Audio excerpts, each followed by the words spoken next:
And so, it continues. Hello there, welcome back to the Writer's Life Vlogs, where I talk about my own process, what I've been up to, and I offer writing advice and inspiration along the way. Today, pretty straightforward video. As I mentioned on the previous one, it's December, the year is wrapping up, so we're gonna take it a little bit easy. Not so much writing subjects today, but more just writing related subjects. And today, I'm gonna be talking about my week, what I did, what I worked on, and I'm also going to be talking about my returning history with bullet journal. So, Max's update, let's go! What happened this week? This week was a little bit of a blur for me, mostly because I did some writing, not as much as I would have. I have other projects that I'm working on. I'm doing a zine, a small little zine for my patrons. If you're interested, check out my Patron in the description down below. And I was working on that, getting that ready, because it's my first time doing like a small publication like that. It's a small thing, but you know, you gotta make it, you gotta get it printed, you gotta ship it, all those parts of the process, and it's daunting and scary, so that's why I had to partition time to get it done. Other than that, working on that, planning ahead, I'm gonna touch more on this in the next section, but pretty much the week revolved around me working on daunting things, and then working on the even more daunting thing of planning out the rest of the year, which is scary because I have a lot of stuff happening at the end of this year and the beginning of the next one, and that's because my sister's having a baby. Did you know I have a sister? She's the eldest, I'm the middle. And before I give you enough time to start realizing that maybe a bunch of things about me suddenly make sense because I'm the middle child, that's fine. Or maybe they make even less sense, that's fine too. That's a good point. She's having a baby. And the expected arrival date is supposed to be the beginning of January. We're talking about like the end of the first week. But you know how babies are. Oh, and I should actually clarify, because I'm not just taking the whole week just like waiting for the baby to show up. I'm gonna be helping my sister, you know, and I should be there, you know, with the catcher's mitt. And I'm just like, alright, go! And stuff like that. Other than that, what else has my week been?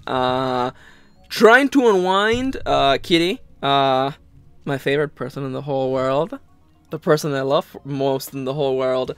She works retail, and right now the holidays are undergoing, so I haven't seen her. I think she's around, I haven't seen her.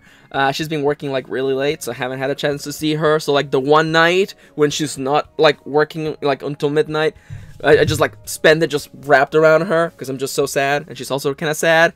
Because, man, these days suck. Be nice to retail workers. Please. If you're mean to retail workers, I will never forgive you. Now, so yeah, spending as much time as I can with Kitty. And also mostly just being by myself at night. Because I have no other company. And Yanto's his own person. Yanto, I'm like, hey Yanto, wanna hang out with me? And then he's like, I'm a cat. I don't know what you're telling me. And then he just gets up and leaves. So I've been playing games, I'm still powering through Monster Hunter Stories. That game is so good. I'm like 30-something hours in, and the game is still introducing new mechanics, and I'm just like, okay, this is a real RPG. Other than that, I've had, while playing, I like to have something in the background just to kind of distract me. So I've been watching an old LP, a old Let's Play of The Last of Us, and that has reignited in me a lot of emotions about that game. None of them are positive. I should preface that. I don't actually like the story in The Last of Us, and I have a lot of issues with it, and I feel that it has a lot of problems, and that's actually a thing that I've butted heads with people before.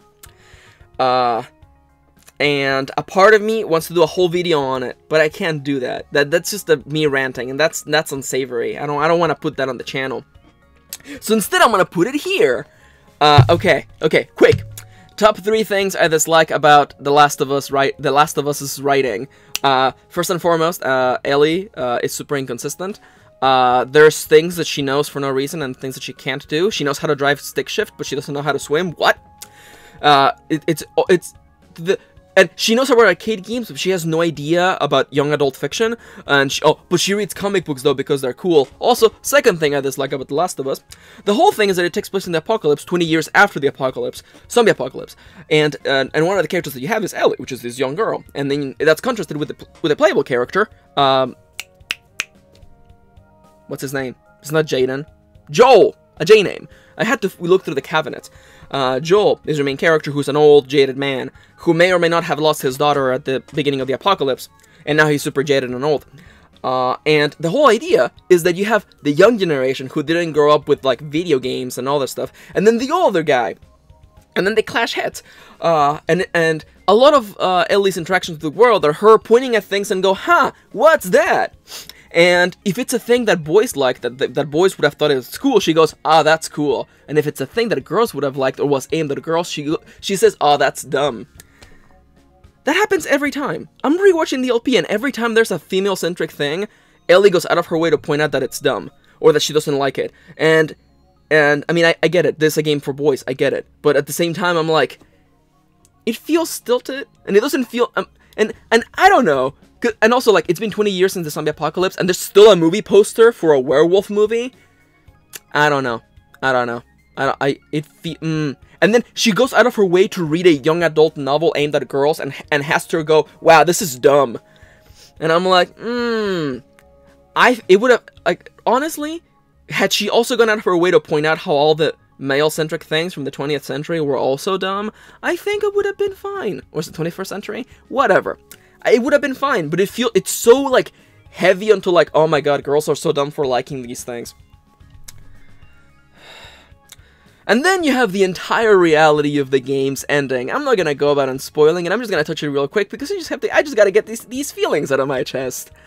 Oh, no, one more thing. You don't know what happened to Joel in those 20 years. Things are hinted at. I feel that the game actually kind of fails at just twisting the knife and telling you what he did in those 20 years, because it's implied, and it's really blatant about what happened, but no one ever talks about it. And I feel that the fear in the developers was like, well, we can't just show you that Joel is a bad person, because then you won't want to play as him.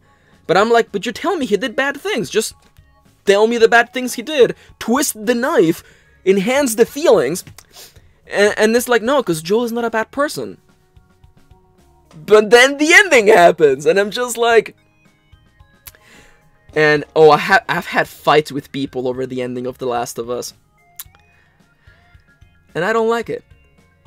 And I will concede one thing. I will concede one thing about the ending of The Last of Us. I think the worst thing about the ending, and I agree with Kitty, is that there is a choice that has to happen, and it's a choice Ellie has to make. It's a choice about her and her life. And Joel makes the choice for her. And that is awful.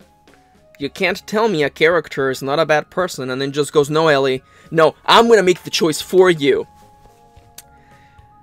I don't think that's touching at all. I think that's super, like, abusive and manipulative. And then Joel just goes and murders a bunch of innocent people because he's the good guy.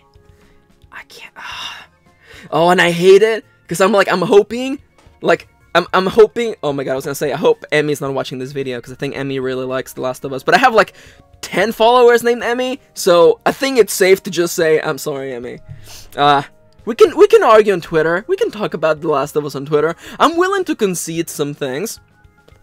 I don't think it's terrible. I just think that it misses the mark, and it fails at several points throughout the story. And there's just some things in there that are absolutely unbelievable and make absolutely no sense. Like the thing that happens with Joel at what university was it?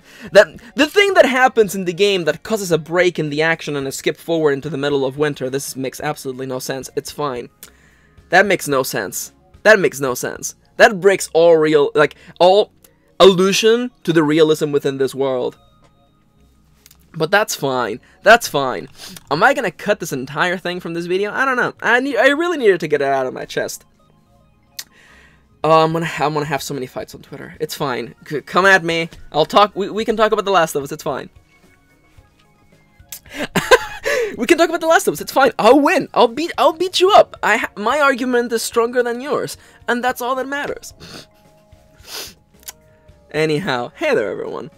That's the break-off point to the start of the next segment. So, you heard my week. You heard me rambling about The Last of Us. So, what about bullet journal?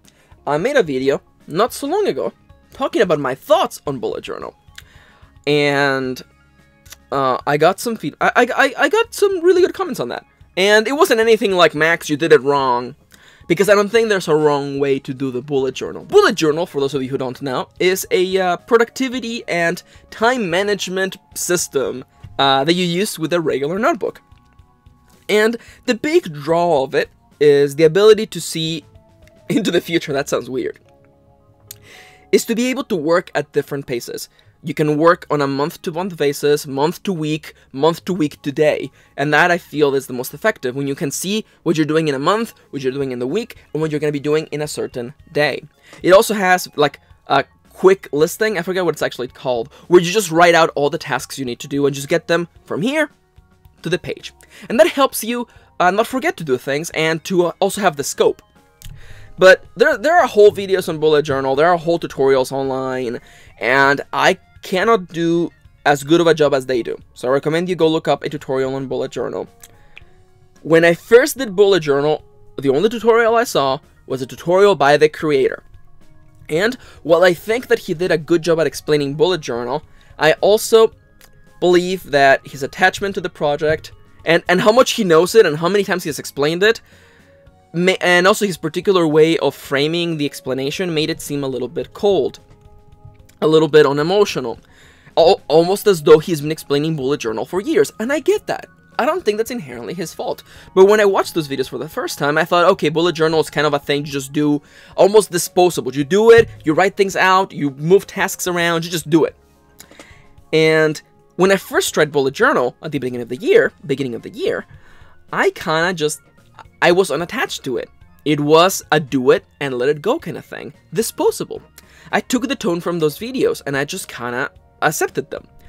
And at about the middle of the year, the productivity planner and daily journal were not working for me anymore. That was another productivity system. They weren't working for me. Because I had no scope. I was working week to week. Especially the productivity planner has some issues in regarding to big scale. And I do a lot of things in big scale. You can't work on a novel, which takes like 3 months to complete, without having the scope of those 3 months. You just can't do that. So, I looked up tutorials again for bullet journal, and I can't tell you which one I found, because I lost it, I didn't try looking for it again, and I haven't found it, but I looked at several, and there were some bullet journal explanations that turned me around, that talked about customizable spreads, customizable ways for you to look at things, and not just those inspiration images from like Instagram, like bullet journals, or Pinterest bullet journals that are like impossible and take too much work. Those are cute, and it's cool if you want to make something like that. But I wanted something practical, while still creating something that was personal and was helping me work things through. So I looked at these tutorials, and I thought, okay, you know what, I'm gonna give it a try. And I've been using bullet journal again since June. It's been 5 months. And you may be thinking, Max, that's a long time to wait to talk about this. Yeah, I had it on my calendar at like month 3, but I've been busy with so many other things, and I wanted to just talk about it on Twitter, but then things happened, then I got busy, and then like books, and I thought, you know what, let's talk about it today.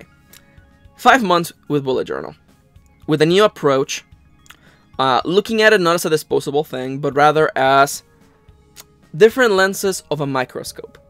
I can look at the month I'm going to be working on, the week I'm working on, and the day I'm working on. And if anyone's interested, if you want to actually see like me talking about bullet journal and explaining it, let me know. Maybe I can try doing a good job. I don't know. Tell me in the comments down below. I almost feel that it's better for you to go and look at many sources and what people do, because I feel like that can give you a different point of view, because I feel like my style of bullet journaling works best for me, because I work in like 3-month bursts. But up to you. What has been my experience now with the revised bullet journal? I really like it. I feel that I feel that I didn't give bullet journal the benefit of the doubt. I didn't, and I hate it because I don't want to point a finger and be like, well, it was the developer videos that gave me the wrong impression.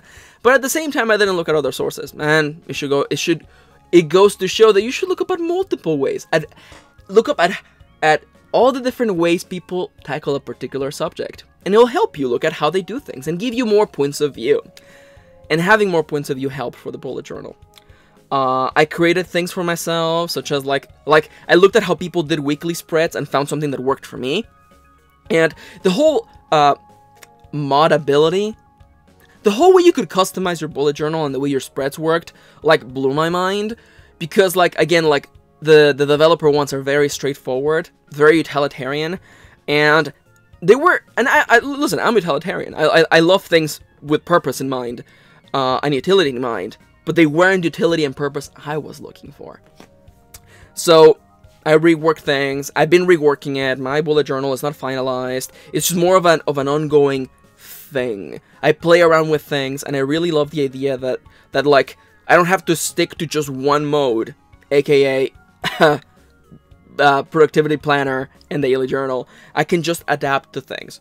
And there are months where I just change how I plan my months and how I plan my weeks. And that flexibility has been exciting. It's been an interesting journey. Without going into a lot of detail, what are some of the quick mods that I have for bullet journal?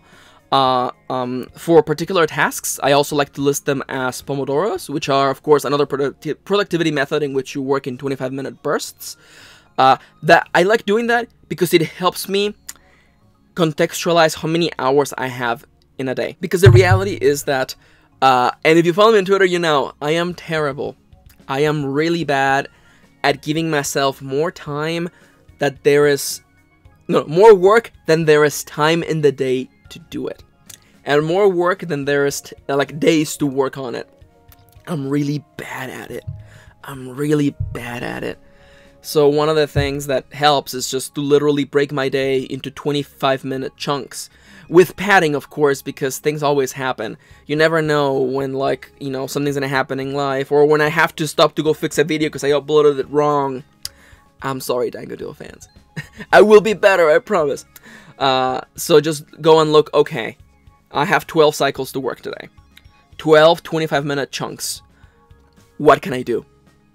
And it really helps be realistic, especially when you're self-employed and working on your own.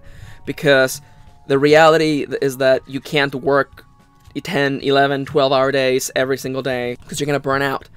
And it's going to kill your art. And that's why I've been thinking with the future in mind.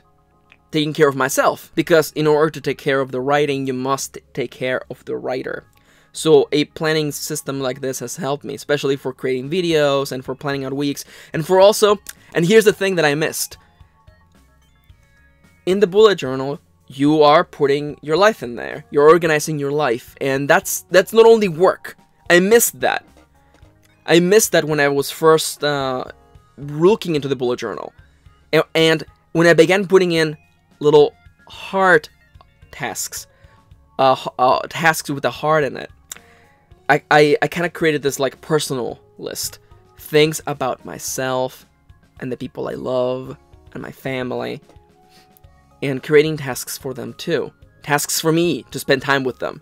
To watch all the Star Wars movies with Kitty. To complete the entirety of Persona 5 with Kitty. To go and spend Thanksgiving with my family. To go and spend the beginning of January with my sister.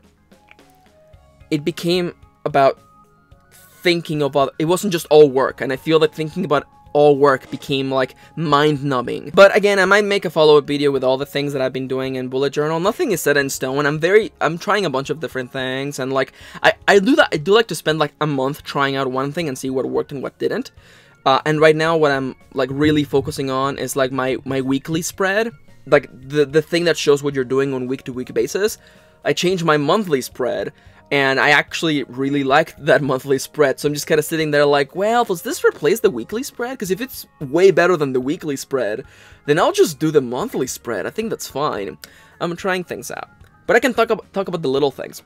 And particularly, like, if you, like, the one thing, if you take something from this and you're like, I'm using bullet journal, and I'm allocating way too much work for every day, think of it in Pomodoros. Think of it as in 25-minute chunks as opposed to like, this task is 1 bullet. Think of it as, well, I think this task will take me 3 bullets to do.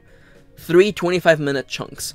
Then just write it out like that, and that can really help you contextualize. Because if you have 12, 10, 5 Pomodoros you have a day, you become really realistic about things. You look at it and go, yeah, I can't write, 20 pages in one sitting because I only have an hour and a half. And that's okay. It's better to do as much as you can with the time you're given than just give yourself an overload of work and never get anywhere. Okay? This has been way too long, and there was a whole rant in there about The Last of Us. If you like The Last of Us, that's cool. There are things that game does. I don't like all of them, but that's fine. To each their own. This would have been a very nice fitting thing to have during that conversation, but that's fine. If you want to know more about Bullet Journal, I think I'll have the link in the description down below.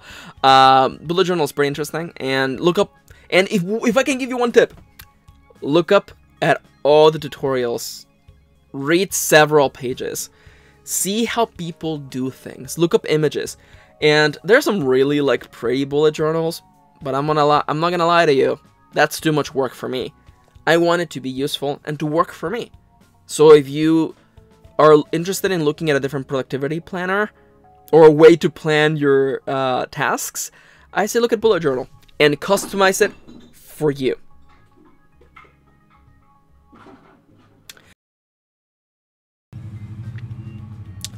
Sometimes you hear sounds and you think to yourselves, what was that? And I don't know. Today, I don't know. But anyhow, I want to thank you for tagging along. As always, I have a Twitter account. You can follow me for updates when I'm doing. Know when videos go up, posts, and just glimpses into #TheLifeOfMax. Additional to that, I want to let you know that I have a Patreon, which is the place where you can support me, help me create more content, and eventually work to the goal of not having to rely on YouTube income to pay the bills. If you pay $1 a month, you can go right now and watch next week's videos. My patrons get to watch my videos 1 week in advance.